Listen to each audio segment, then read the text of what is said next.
Bon, ma louloute, vu que tout le monde prête attention uniquement au visuel, je m'emmerde à faire du contenu de qualité à peu près tous les jours.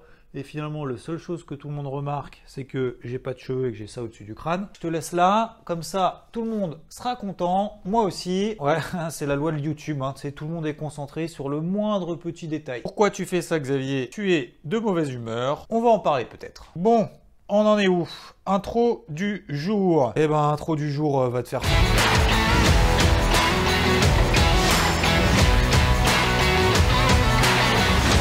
Concernant les actus du jour, il y en a quelques-unes par-ci et par-là, il n'y a pas de gros impact, c'est assez bien éparpillé. Premièrement, le pétrole qui perdait 10% la semaine dernière entre le plus haut et le plus bas. Eh ben, monsieur retrace tout. Et oui, il a tout regagné, rebond sur le support qu'on avait déjà vu hier. Plusieurs raisons à ça. Premièrement, les perturbations de la production en Norvège. Oui, il y a une grève qui est en cours, pas content. Pas content. Ce qui d'ailleurs, accessoirement, compense la reprise de la production qui est en Libye. Deuxième raison, dans le golfe du Mexique, une tempête s'annonce. D'abord, c'était une tempête tropicale. Et finalement, Delta s'est transformé en ouragan. Bon courage à ceux qui sont dans la région. Troisième raison, et là...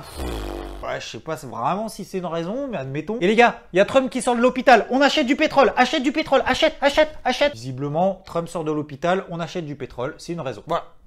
Débrouille-toi avec ça, c'est cadeau. Impact du jour aussi sur le marché français, c'est Genzyme, plus 10% au cours de séance, car il n'y a pas que le Covid. Il y a également la NOHL, une maladie rare et héréditaire qui touche entre 800 et 1200 nouvelles personnes par an aux États-Unis et en Europe, qui touche d'ailleurs généralement des personnes jeunes et en bonne santé, impliquant une perte de la vue. Genzyme fait partie donc de ces sociétés qui recherchent un traitement. Elle avait déjà annoncé fin décembre une bonne étude d'ailleurs de la phase 3, et aujourd'hui elle fait une demande de mise sur le marché. Elle avait donc déjà été multipliée par 4 en un mois fin d'année dernière. Aujourd'hui, elle réagit avec du volume. D'un point de vue technique, elle est en train de sortir d'un range. Tant qu'elle tient les 3,80 €, ça va. À suivre quand même si jamais il y a un retournement, mais ne pas s'enflammer tout de même. Et essayer d'accompagner la tendance si tu es à l'achat le plus longtemps possible. Lagardère qui fait encore parler d'elle. Le groupe Arnaud se renforce à quasiment 7% du capital. Il y a une sorte de bataille qui se met en place avec Vivendi. C'est de la spéculation à court terme qui a pour effet de rassurer les investisseurs. D'ailleurs, il n'y a pas de vendeur en face. Il n'y a pas tant de volume que ça. Attention toutefois à la survalorisation fondamentale, notamment notée et pointée du doigt par Odo, qui est un cabinet d'analyse. Plus forte hausse du SRD aujourd'hui, c'est AK,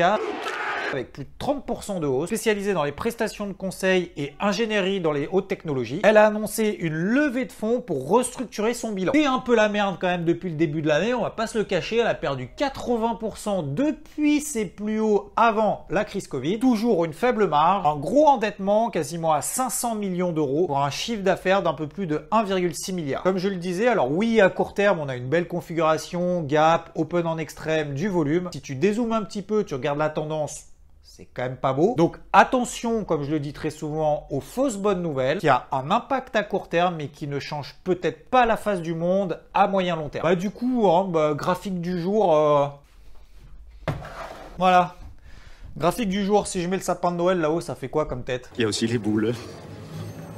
Concernant les marchés dans son ensemble, je vais pas te le cacher parce que, alors, ça m'arrive peu souvent peut-être. Quand ça m'arrive, je le dis aussi, complètement passé à travers pour le moment de ce qui se passe sur le marché depuis le début de la semaine. Je reste sur la touche parce que d'un côté, j'ai pas envie d'acheter une hausse larvée qui est en train de se mettre en place à peu près sur les indices. Je le rappelle qu'ils travaillent quand même des zones de résistance assez fortes, que ce soit le CAC ou le DAX. On passe légèrement au-dessus, mais il n'y a pas véritablement de flux. Et voilà, j'estime qu'on est à la limite, tu vois, on est un peu entre deux chaises. On a un euro-dollar à 1,18 avant la BCE demain, donc est-ce que Christine Lagarde va pouvoir peut-être catalyser un peu un mouvement là-dessus, on verra. Le gold a tapé la fameuse zone des 1920 $ dont je te parlais depuis quelques temps. Objectif à court terme, on l'a retapé et depuis ça stabilise horizontalement. Comme d'ailleurs le dollar américain. Et donc, comme l'euro-dollar qui est dans un range de 30 pips depuis maintenant 2 séances. Donc oui, faut savoir ne pas trader par impulsivité, ne pas chercher à tout prix à anticiper quoi que ce soit, ou à prévoir finalement même sans éléments techniques très forts. Donc moi j'établis mon carnet de bord, pour le moment j'ai rien qui se déclenche dans le cadre de mes plans, alors c'est assez rare, sachant que je suis quand même une petite dizaine d'actifs,